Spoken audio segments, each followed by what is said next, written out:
Hello, dear students. I Deepika Solanki going to teach you the lesson caring for our planet. आज जो हम lesson पढ़ने जा रहे हैं वो है लेसन नंबर 4, जिसका नाम है केयरिंग फॉर आवर प्लेनेट। जैसे पेरेंट्स हमारी केयर करते हैं, हमारे टीचर्स हमारी केयर करते हैं, है ना, ऐसे ही हमारी भी कुछ जिम्मेदारियां हैं अपने प्लेनेट, अपने अर्थ के प्रति, और हमें भी उसका क्या करना चाहिए, केयर करना चाहिए।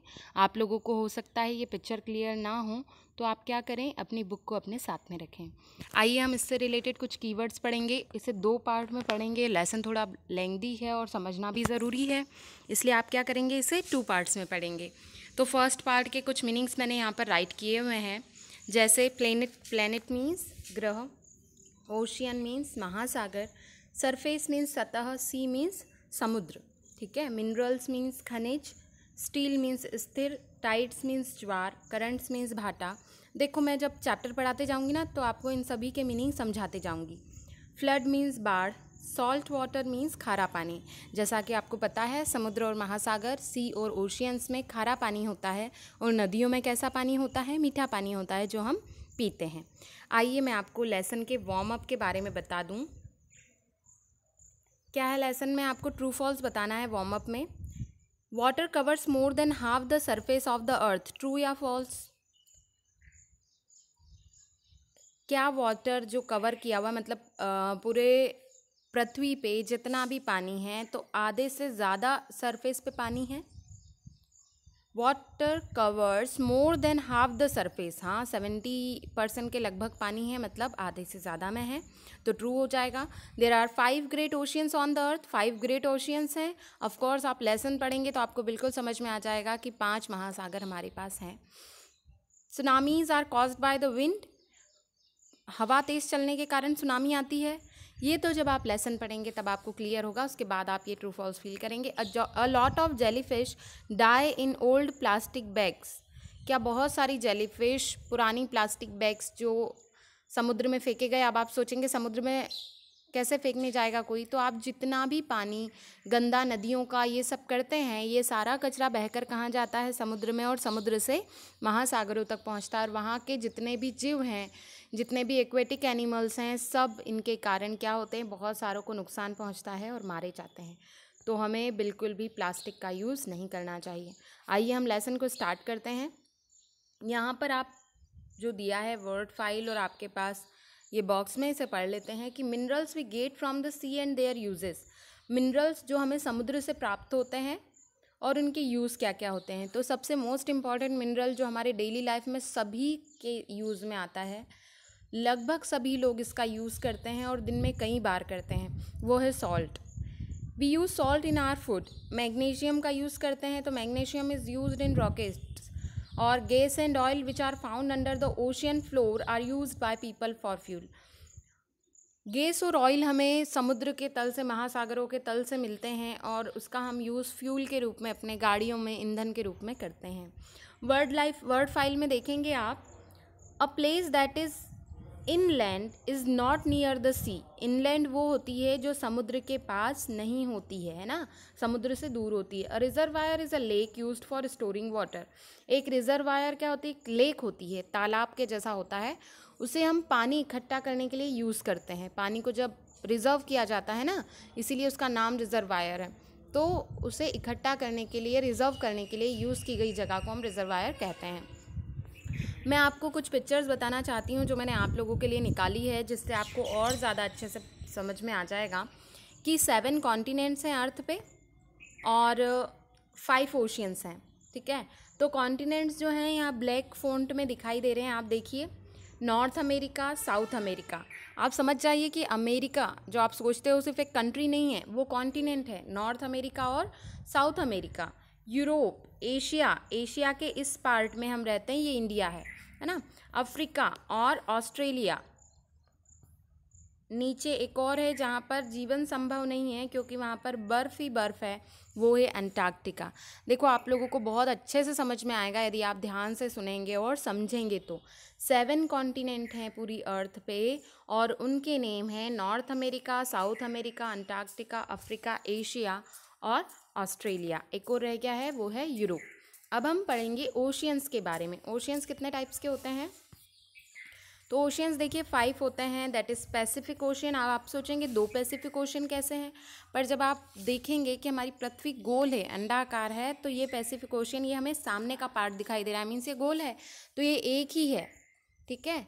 तो सबसे बड़ा ओशियन है Pacific ocean, largest ocean on the earth, that is Pacific ocean. Next देखेंगे हम, सबसे छोटा ओशियन कौन सा है, वो है आर्कटिक ओशियन। ये याद रखें आप, सबसे बड़ा पैसिफिक ओशियन है, सबसे छोटा आर्कटिक ओशियन है। एक है अटलांटिक ओशियन, इंडियन ओशियन। कितने हो गए, पैसिफिक, आर्कटिक, इंडियन, अटलांटिक और साउदर्न ओशियन। तो आपको जहाँ जहाँ दिख रहा है वो अटलांटिक ओशियन का ही पार्ट है। इंडियन ओशियन ठीक इंडिया के नीचे है, इसलिए इसका नाम इंडियन ओशियन है। अब मैंने आपसे बात की थी मिनरल्स की। मिनरल्स क्या होते हैं, तो देखिए आप यहाँ पर मिनरल्स दिखाई दे रहे हैं, calcium, iron, magnesium, potassium, zinc, ये सब फ्रूट्स में या हम कहें वेजिटेबल्स में जो हम खाते हैं डेली यूज़ में, जो हम सीड्स खाते हैं, दालें खाते हैं, उनमें ये सारी चीज़ें होती हैं और इनमें इन सभी की हमारी बॉडी में बहुत ज़रूरत होती है। आयरन की कमी होना तो क्या हो जाते हैं, हम कमज़ोर हो जाते हैं। कैल्शियम की कमी होने से हमारे दांत कमज़ोर हो जाते हैं। तो जितनी भी चीज़ें, जितने भी मिनरल्स हमारी बॉडी के लिए ज़रूरी होते हैं वो सभी हमें खाना चाहिए। इसीलिए कहते हैं कि हमें ग्रीन वेजिटेबल्स ज़्यादा से ज़्यादा खाना चाहिए, दूध पीना चाहिए। अब आपको बता दूं कि मिनरल्स हमें पत्थरों में भी दिखाई देते हैं। कैसे दिखाई देते हैं, तो आपने देखे होंगे कलरफुल बहुत सारे स्टोन्स होते हैं। तो ये जो रेड कलर होता है ना, रेड कलर के स्टोन्स, उसमें आयरन होता है। तो बहुत सारी चट्टानों में भी हमें मिनरल्स मिलते हैं, मतलब मेन सोर्स उनका वही है, ठीक है। तो मिनरल्स हम चट्टानों से भी देख सकते हैं, पत्थरों में भी देख सकते हैं। कुछ काले पत्थर होते हैं, कुछ येलो होते हैं, कुछ वाइट होते हैं, ठीक है। तो ये भी क्या होता है, जो कलर इनका चेंज होता है वो मिनरल्स के कारण ही होता है। जिसमें जिस मिनरल्स की अधिकता होती है उसमें वो कलर अपना छोड़ देता है, मतलब उसका कलर चेंज हो जाता है। आइए अब हम लेसन के बारे में पढ़ते हैं। पहले तो क्या है, पहला हमारा humans and oceans. Have you ever looked out to sea and wondered what lives within. कभी आपने सोचा है समुद्र की ओर देखते हुए या समुद्र के बारे में सोचते हुए कि उसमें कौन कौन होता होगा, कैसे रहते होंगे। तो आज हम पढ़ेंगे ह्यूमंस और ओशियंस के बारे में, मनुष्यों और महासागरों के बारे में, और how important it is to us. महासागर हमारे लिए कितने इम्पॉर्टेंट होते हैं हम जानेंगे। Even if we live many miles inland, भले ही हम समुद्र से मीलों दूर रहते हैं, पर फिर भी हमारे लिए महासागर, समुद्र बहुत इम्पॉर्टेंट है। वी नीड द सी, हमें समुद्र की ज़रूरत है। इट गिव्स अस लाइफ, वो हमें जीवन देते हैं। It gives us much of the oxygen we breathe, ये हमें सबसे ज़्यादा ऑक्सीजन देते हैं जो हम ब्रीथ करते हैं। Provides us with food and minerals, हमें फूड देते हैं, मिनरल्स देते हैं। अब आप सोचोगे महासागर तो इतनी दूर है, तो हमें फिर वो कैसे मिनरल्स दे सकते हैं, कैसे भोजन दे देते हैं, हमें ऑक्सीजन कैसे देते हैं। It provides the water that forms rains filling our rivers, ये समुद्र और महासागर ही हैं जिनसे बारिश होती है, यहीं से तो सबसे ज़्यादा वाटर वेपराइज्ड होती है। और हमारी नदियों में जो पानी आता है वो समुद्र से ही आता है। जब वो पानी वाटर वेपर में कन्वर्ट होता है तो इसका जो सॉल्ट है वो नहीं जा पाता और सिर्फ पानी जाता है, और वही पानी बारिश के रूप में हमारी पृथ्वी पर वापस गिरता है, जिससे हमारी नदियों में पानी भरता है। तो कितने इम्पॉर्टेंट है ये, हमारे लेक्स, रिजर्वायर्स, रिवर्स सबको फील करते हैं। We use it to transport people and cargo, we play in it. हम कितनी सारी चीज़ें करते हैं, मतलब समुद्र या महासागर डायरेक्टली या इनडायरेक्टली हमारी लाइफ में कितने इम्पॉर्टेंट हैं, ठीक है। आप बीच पर घूमने गए हो कभी? देखो मैं आपको बता दूं कि यहाँ पर आपको 2 पिक्चर दिखाई दे रही है। ये एक पिक्चर है टाइड्स की और ये पिक्चर है यूरिकेन की। यूरिकेन या हम कहें साइक्लोन क्या होते हैं, तो जो समुद्र में तूफान उठते हैं ना उसे कहते हैं यूरिकेन या साइक्लोन्स। बड़े बड़े बवंडर उठते हैं। तो ये उसकी एक पिक्चर है। मैंने ये पिक्चर्स आपको इसलिए दी है ताकि आपको और अच्छे से समझ में आ जाए। और ये टाइड्स क्या है, चंद्रमा और अर्थ में, मतलब मून और अर्थ पे क्या होता है, ग्रेविटेशनल एक कनेक्शन बनता है। उसके कारण समुद्र की लहरें पहले तो आगे आगे आती हैं, फिर पीछे पीछे जाती है। ऐसे दिन में 2 बार होता है, फिर अमावस्या पूर्णिमा पे ये अलग होता है। अष्टमी के दिन इसका अलग प्रभाव होता है। यदि आपको देखना हो कि ये क्या क्या चीज़ है और कैसे है, तो आप टाइड्स और करंट्स के बारे में गूगल पे ज़रूर सर्च करें। आपको विकीपीडिया पे सारी चीज़ें, सारी इन्फॉर्मेशन मिल जाएंगी। तो आप इसको डिटेल में समझने के लिए टाइड्स एंड करंट्स कैसे होते हैं, क्या होते हैं, ये सब आप गूगल पे ज़रूर सर्च कीजिएगा। आइए हम लेसन में देखते हैं हमें क्या पढ़ना है।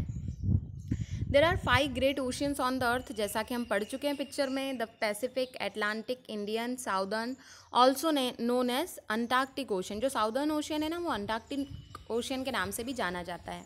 और लास्ट वन है आर्कटिक ओशन।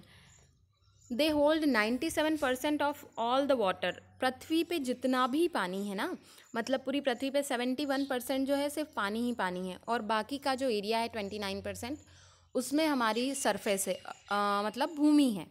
ठीक है, तो यहाँ पे 71% पानी को यदि हम 100% मान लें कि पृथ्वी पे जितना भी पानी है उसका 97% ये ओशियंस में है। अंडरस्टूड।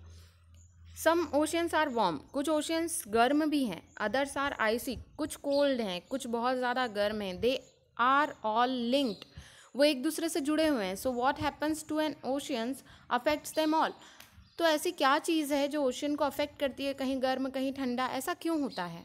ठीक है, ये हम इस लेसन में पढ़ेंगे। ये पिक्चर मैं आपको बता चुकी हूँ, जो मैंने आपको ओशियंस वगैरह की पिक्चर बताई थी ना, उसमें आपको समझ में आएगा और अच्छे से क्लियरली समझ में आ जाएगा कि कितने कॉन्टिनेंट्स हैं, कितने ओशियंस हैं। उसे आप फिर से देखिएगा, ये PDF में आपको PPT सेंड कर दूंगी। Pacific ocean is the largest ocean in the world. Pacific ocean सबसे बड़ा ओशन है वर्ल्ड का, और ये 48% जो पानी है इसी में है। और कैसा वाटर है इसका? सॉल्टी वाटर है। ठीक है। The Arctic ocean is the smallest, और सबसे छोटा ओशन है वो आर्कटिक ओशन है। What is a sea? A sea is a large area of salty water that is a part of the ocean or is surrounded by a land. समुद्र क्या होता है? तो समुद्र सॉल्टी वाटर का एक पार्ट होता है, मतलब हम कहें कि जो ओशियन का एक पार्ट होता है, महासागर का एक छोटा पार्ट होता है, इसमें भी सॉल्टी वाटर ही होता है। कुछ एग्जाम्पल के लिए आपके पास सी दिए हुए हैं, जैसे मेडिटेरेनियन सी, रेड सी, कैरेबियन सी, अरेबियन सी, ठीक है, बेरिंग सी और तस्मान सी, अंडमान सी। तो ये सारे छोटे छोटे समुद्र हैं, मतलब ओशियन के एक पार्ट हैं, जहाँ छोटी छोटी प्लेसेस में जहाँ पानी चला जाता है और वो एक समुद्र का रूप ले लेता है। ओशियन का एक छोटा पार्ट जो होता है वो समुद्र कहलाता है, सी कहलाता है। अंडरस्टूड। अब ओशियंस इन मोशन, इसका जो बचा हुआ पार्ट है पिछले अगले 2 पेजों में आएगा, तो उन 2 पेजेस को हम हमारे नेक्स्ट के वीडियो में देखेंगे। पर उसके लिए आपको टाइड्स और करंट्स को समझना बहुत ज़रूरी है। तो मेरे नेक्स्ट वीडियो को देखने के पहले आप गूगल पे टाइड्स करंट्स को ज़रूर सर्च करें, यूरिकेन्स, साइक्लोन्स, इनको सर्च करें और इस लेसन को आगे पढ़ें। और जितने भी आपके डाउट्स होंगे मेरे अगले वीडियो में आपके पूरे डाउट्स क्लियर हो जाएंगे। सो आई होप कि आप लोगों को जितना मैंने समझाया है सारा कुछ समझ में आया होगा। वन मोर थिंग, कि आप बिल्कुल ना सोचें कि हम नहीं समझेंगे या हम गूगल पे सर्च नहीं करेंगे तो हमें समझ में आ जाएगा। बिल्कुल नहीं है ऐसा। यदि आप ज़्यादा से ज़्यादा सर्च करेंगे तो आपकी जो विलिंगनेस है ना, इंटरेस्ट है इन सब चीज़ों को लेकर, वो बढ़ेगा।